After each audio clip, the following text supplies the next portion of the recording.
It was really a tale of two halves today here, Jimmy. 4-0 down in the first half, and then the lads fight back really well, but they can't quite get a result, and it ends 4-3.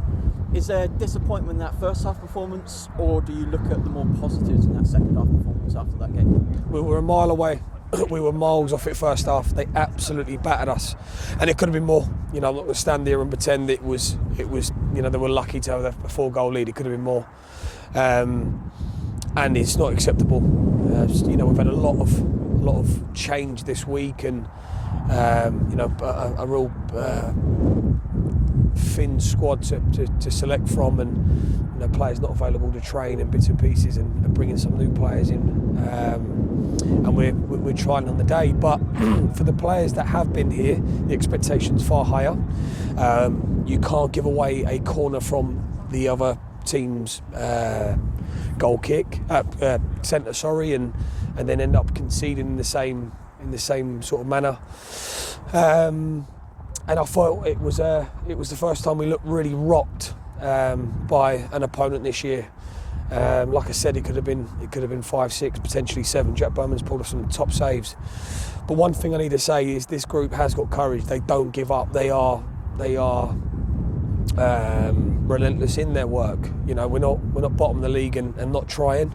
And I do repeat that, but that's why I keep doing it on a weekly basis and working my utmost with the group. But no, I can only commend them for the second half. And we know that the deadline for signing players comes on the 27th of March, and I just said to them that they give me everything like they have done for the second half. I'm completely happy with what I've got here. I want to be with people that are ambitious, want to work hard,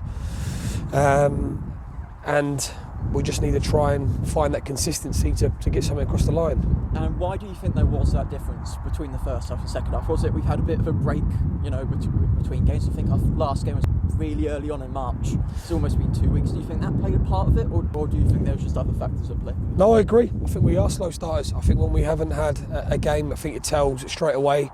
But there are little things that I need to manage better. I had a good feeling about what they would play today and how they would play. And I've probably gone with my heart over my head on a couple of decisions.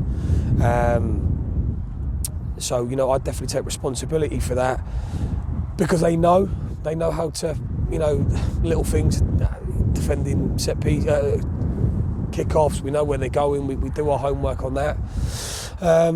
So that was quite difficult, but we need to take the positives from today and not dwell too long on the negatives.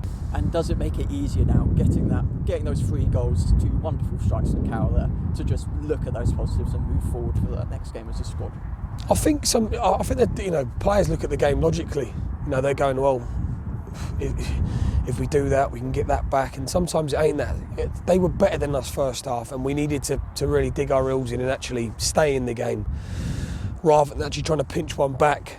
And there's little things like the conditions, wind going one way, slight hill, etc., whatever it might be. They're the things that they've got to recognise and identify a little bit earlier. But no, delight for some of the boys. And that's one sort of takeaway from me. That the game ended up being a 5v5 in each half. It was, go on, play up to you, big man. We'll win that, and then we'll go 5v5 at the other end.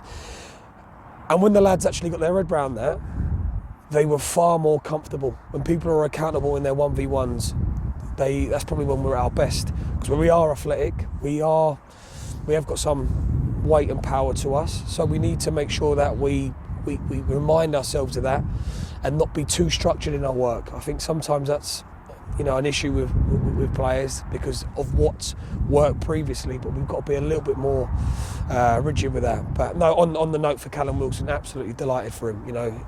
He got a torrid time first half because he was the nearest human on that pitch to me, and I didn't make it very comfortable for him, so I don't think there was any eye contact from him to me for at least 49 minutes. But again, he typifies the team. Him, Ryan Doherty, Charlie Briggs when he come on.